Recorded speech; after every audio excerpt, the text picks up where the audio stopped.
Hello student, good morning. Welcome back to my online class. Student, आज हम अपने Hindi grammar book से lesson 1 भाषा, लिपि और व्याकरण का अध्ययन करेंगे। सबसे फर्स्ट टॉपिक आपका है भाषा। भाषा क्या है?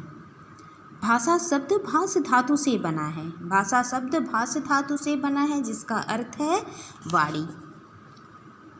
भाष धातु का अर्थ क्या होते हैं? वाणी। यह एक ऐसा साधन है। क्या एक ऐसा साधन है? भाषा। भाषा एक साधन है जिसके द्वारा मनुष्य अपने भावों और विचारों को दूसरे तक पहुंचाता है। भाषा के द्वारा मनुष्य अपने भाव और विचार दूसरे तक पहुंचाता है। निम्नलिखित अनुच्छेद पढ़िए, पूछे गए प्रश्नों के उत्तर दीजिए।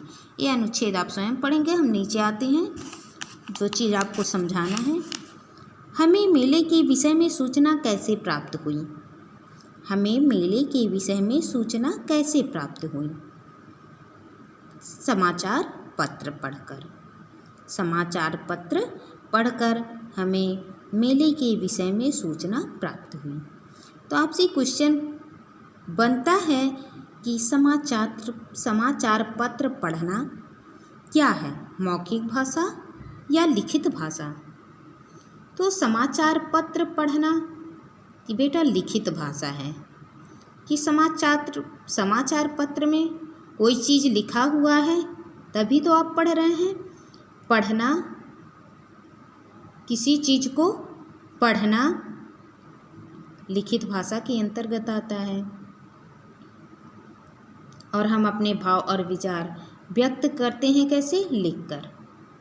लिखित भाषा में हम अपने भाव और विचार कैसे व्यक्त करते हैं?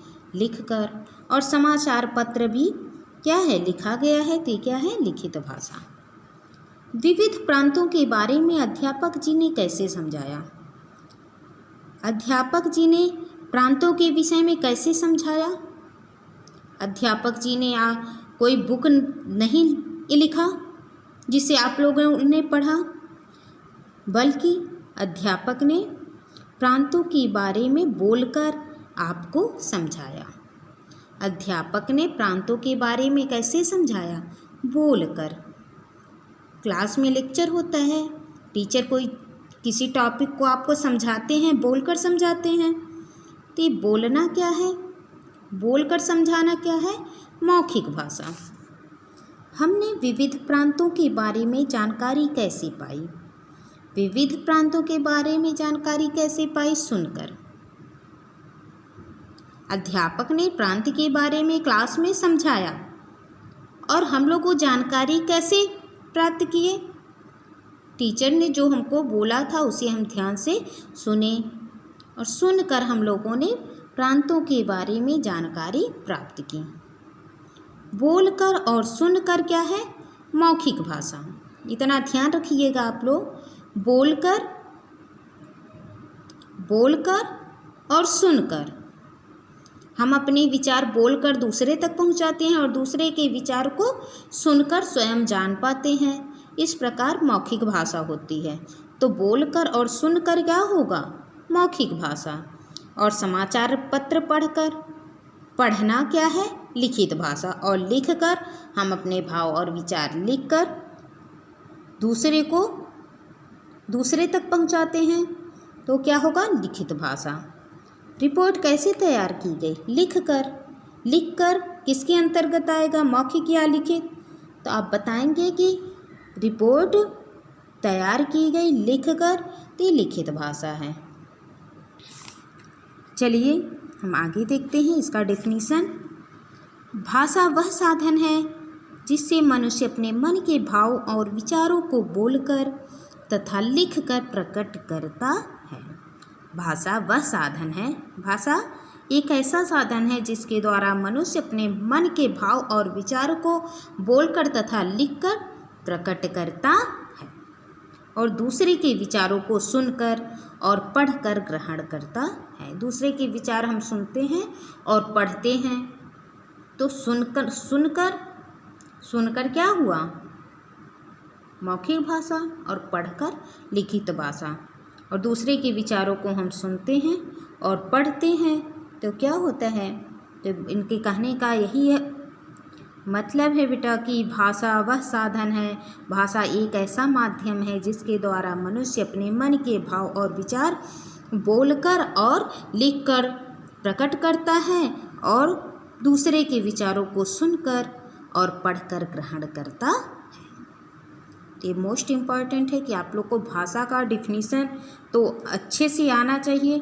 अचानक कोई पूछ दे कि भाषा क्या है तो आप तुरंत बताइए भाषा वह साधन है जिसके द्वारा मनुष्य अपने मन के भाव और विचार बोलकर और लिखकर प्रकट करता है और क्या करता है, और दूसरों के विचारों को सुनकर और पढ़कर ग्रहण करता है।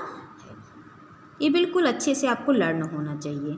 ऐसे भी एक्सरसाइज में क्वेश्चन पूछे जा सकते हैं, कंपटीशन बुक में पूछा जा सकता है, समाचार पत्र पढ़ना कौन सी भाषा है, मौखिक या लिखित, तो आप पढ़कर क्या बताओगे, लिखित भाषा। और बोलकर किसी चीज़ को बोलना क्या है, मौखिक या लिखित, तो आप बोलोगे कि मौखिक भाषा। सुनकर मौखिक भाषा, कोई चीज़ लिख रहे हैं तो लिखित भाषा। ओके, तो चलिए हम आगे देखते हैं मौखिक भाषा के रूप। मौखिक भाषा आपको पता ही है, मौखिक भाषा दो प्रकार की होती है।